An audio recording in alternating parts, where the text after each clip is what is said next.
And after years of trying and almost giving up and trying and almost giving up, I started to notice a very, very familiar pattern, an unmistakable pattern. And that realization that I had was that anytime that I would give up and sort of throw in the towel, that's when it would come in again. Hey, what's up, you guys? I'm Missy Renee. And in today's video, we're going to talk about giving up on your manifestation.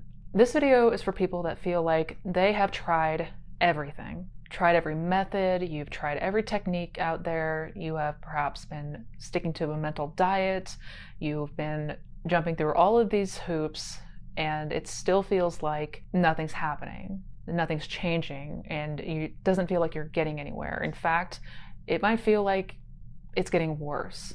And what do we do in these instances when it feels like this? How do we go about changing this? And should we ever just give up on our manifestation?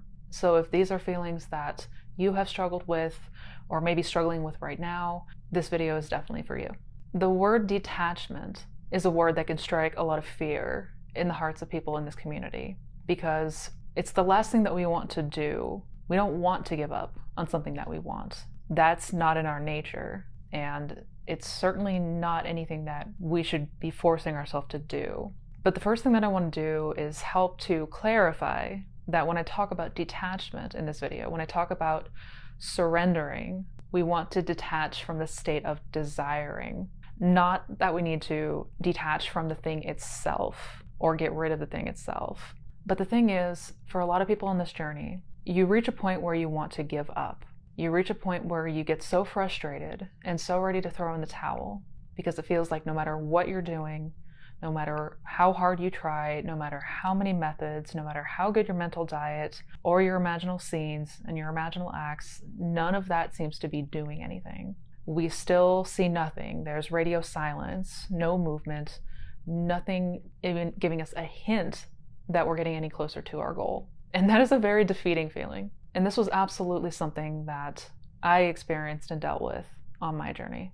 Because I, like most people, tried everything at first. When I first stumbled onto manifestation and this idea that we can actually create anything that we want, I mean, it's such a magical feeling. It's so exciting. And when we have a desire for change, when we have something that we want to see change, it's in our nature to do everything that we can to see that change happen. So when we find out about manifestation, we tend to go all in initially. And I was no different.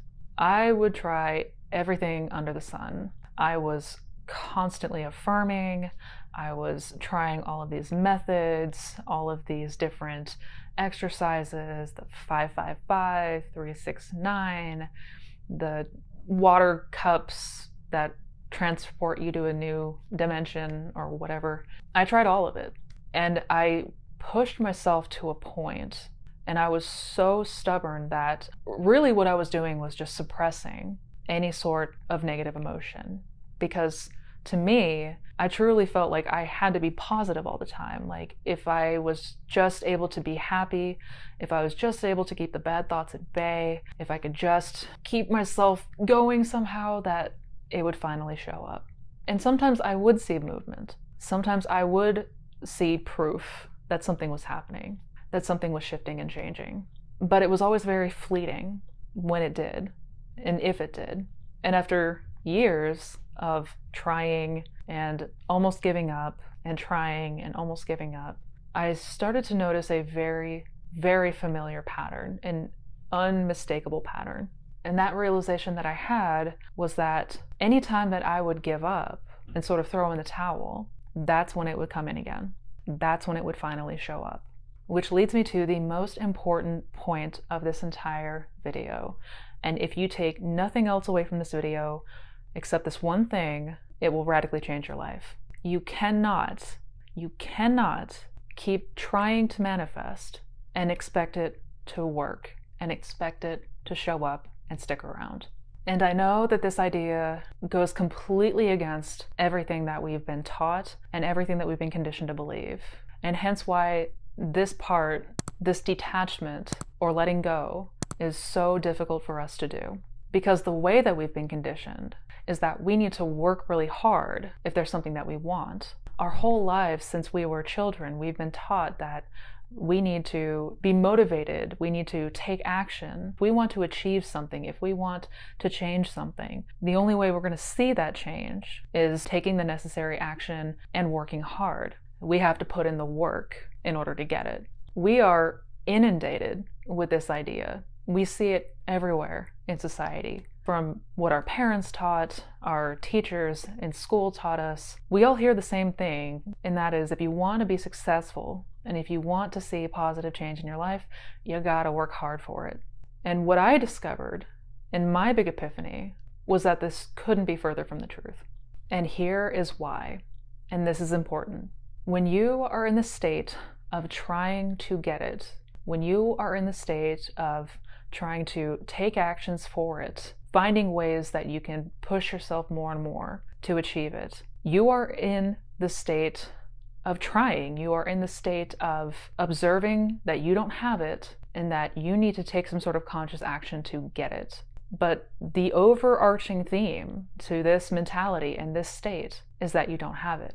We are squarely focused on the fact that we don't have it. And then we continue to try to put in a lot of conscious effort because that's what we've been conditioned to do. We're conditioned to believe that if we don't try hard, we'll fail. And that is at the root of our fear of detachment. The reason we are so scared to let go and surrender and trust God when it comes to realization of our desire, the reason it's so scary is because we've been taught that letting go is failure, that giving up is failure. And naturally, we don't want to fail. But coming at it from this angle is never going to bring us the thing that we want. When we are in a very desperate, urgent state of needing this thing to happen and figuring out how this thing is going to happen and constant focus on obtaining this thing, we're still focusing on the lack of it. And we're still focused on how we're going to acquire it, which underneath all of that is still the observation of the absence of our desire.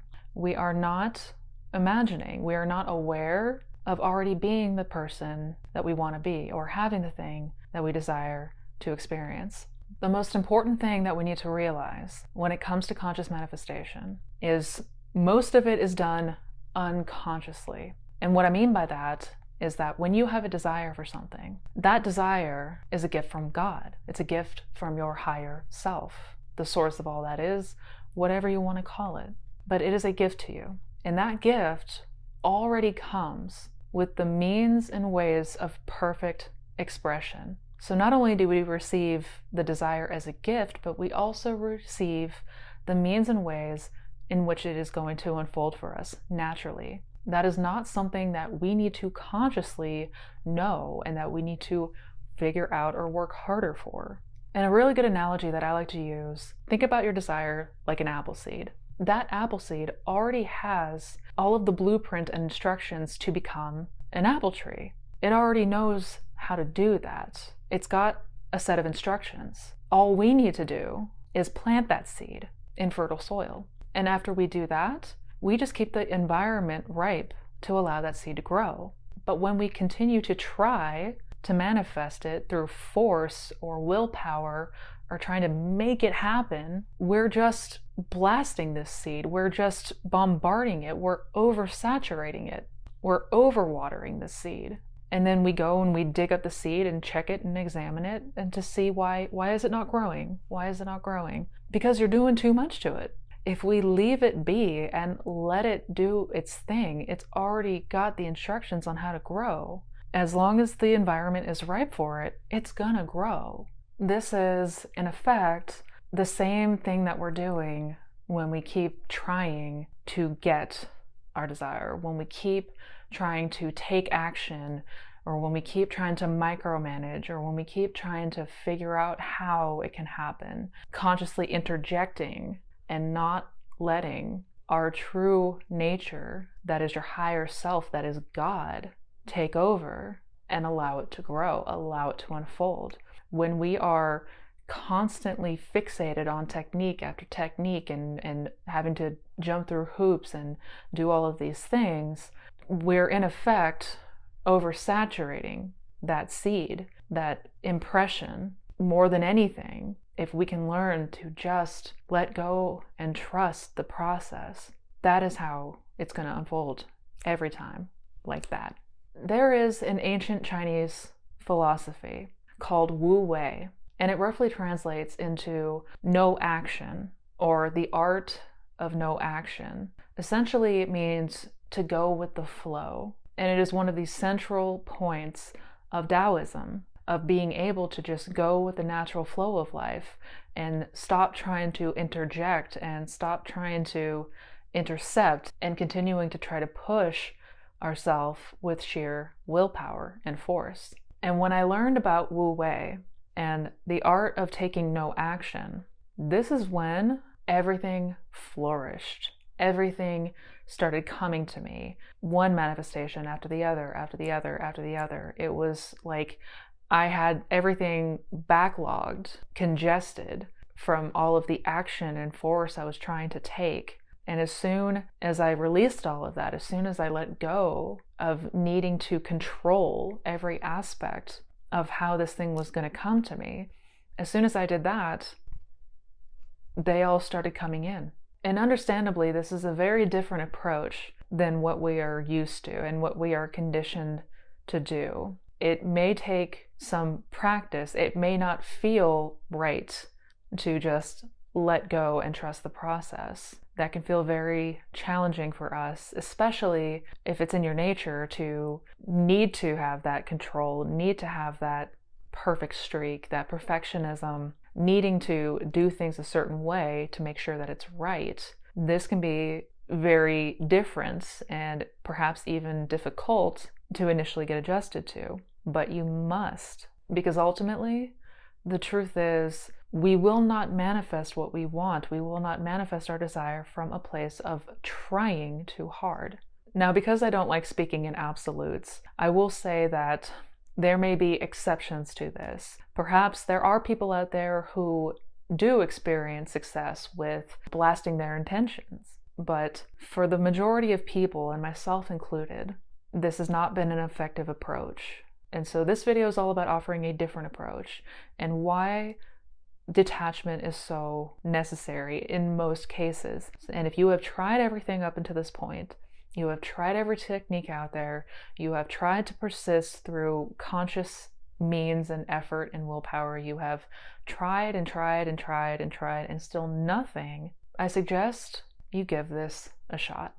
And lastly, I want to give you guys some tips as to how you can go about this process instead, and what has been the tried and true method for myself that has helped me to manifest literally everything that I've wanted. I mean, literally, quite literally, everything that I've wanted. And I don't say this to brag. I don't say this to rub it in anybody's face. I say this from also being, once upon a time, somebody who was very, very far away from the things that she wanted. There was a time when my desires felt light years away. It felt impossible to obtain. I was so far from my ideal that it wasn't even funny. And I can say without a single hesitation, my life is as close to perfect as I would have ever thought possible. Number one, we need to stop focusing on the lack of what we desire. And I know that this one can be particularly tricky because we're very inclined to noticing the 3D. And if something is absent in our 3D, if something is not the way that we want it to be, we tend to be very caught up in that. It can be all too easy to obsess and focus in on the absence of our desire. But this is what we absolutely do not want to do. Because as you might know, if you have studied Neville Goddard and the law of assumption, we cannot be in a state of observing what we don't want and at the same time also be in a state of having that desire, in a state of being. It can't be both. You either are or you are not. You either have it or you do not. We cannot be both. This is the definition of double-mindedness. So we must take the focus and attention off of what we don't want. And this is the first and foremost, no matter what it is you are trying to manifest. Number 2, practice the art of Wu Wei, or no action. Now, this may not be the easiest thing to acclimate to right away, again, because we are so conditioned to thinking and feeling like we need to do something and we need to take all this action. But remember that this truly is about least resistance, least effort, because manifestation is a natural process. It is something we are naturally already always doing without trying and without force. If we can learn to begin going with the flow and trusting the process, that once that seed is planted, it already knows what to do. It already knows exactly how to unfold for you in a way that you could not have consciously conceived, in a way that is absolutely perfect. Some great ways to begin practicing that art of Wu Wei is number 1, meditation. Number 2, finding things in our day-to-day activities that perhaps we're interested in learning and keep our attention there. Keep ourselves occupied when we can. Keep the mind busy with things that you enjoy and things that give you satisfaction. Because the more that we can learn and practice just being instead of trying, the better this is all going to go for us. The better the process will go for you, and the faster it's going to show up. Learn to be okay with the art of not doing and not having to figure it out and not having to know all of the nooks and crannies as to what possibly needs to happen to make this thing come to pass. Which brings me to number 3, and that is learn to trust the process of surrender, giving it to God, giving it to that higher self, that higher source of all that is. And this will come more and more naturally as we continue to put our faith and trust in the law and observe the law in effect. So absolutely test it. Continue building your faith. Continue to observe the correlation between what you are internalizing, what you're feeling and thinking, and the moods in the day-to-day, and the effect of the 3D and what happens in the 3D, because you're going to find through close observation that what we imagine ultimately and inevitably becomes our reality. And if you pay attention in the day-to-day and are truly aware, you will see it. You will see the law in action in everything you do. And lastly, number 4, learn to get acquainted with that feeling state of whatever it is that you desire. Learn to get used to what that feels like in your imagination. For many people, because we have not really exercised the boundaries of what we can imagine, we keep ourselves very limited in scope. I made a video recently about the 2 types of imagination that we use, the synthetic imagination and the creative imagination, and how we operate the 2. You should definitely check out that video if you haven't yet. I will leave the link for that guy up here. But essentially, we want to exercise the boundaries of imagination. We want to play with this feeling of that desire, of what it would feel like, what it would be like, without conditions, without that old story attached to it. Just let yourself feel into it. Let yourself get creative in your imagination.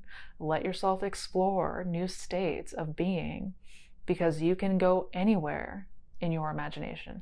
There are no limits to what you are able to imagine. But until we really begin to go outside of the lines of what we think is possible for us, it's never going to become familiar to us. So explore, play, get used to what this feeling is and what it would be like for you if you were now the person that had everything that you desire. And I want to wrap this video up with a quote about Wu Wei, a central part of this ancient Chinese philosophy and a very important Tao concept.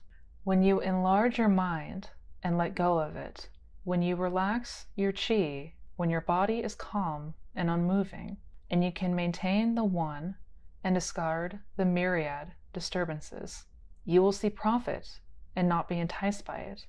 You will see harm and not be frightened by it.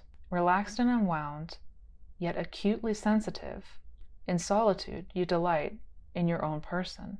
Your thoughts and deeds seem heavenly. So with that said, I hope you guys enjoyed the video today. I hope you found it helpful. I hope you found it insightful. If you did, don't forget to give it a thumbs up.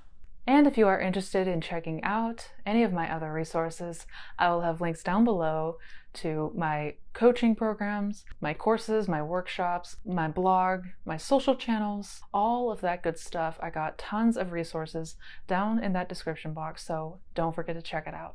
And also, do not forget to check out the other videos on this channel.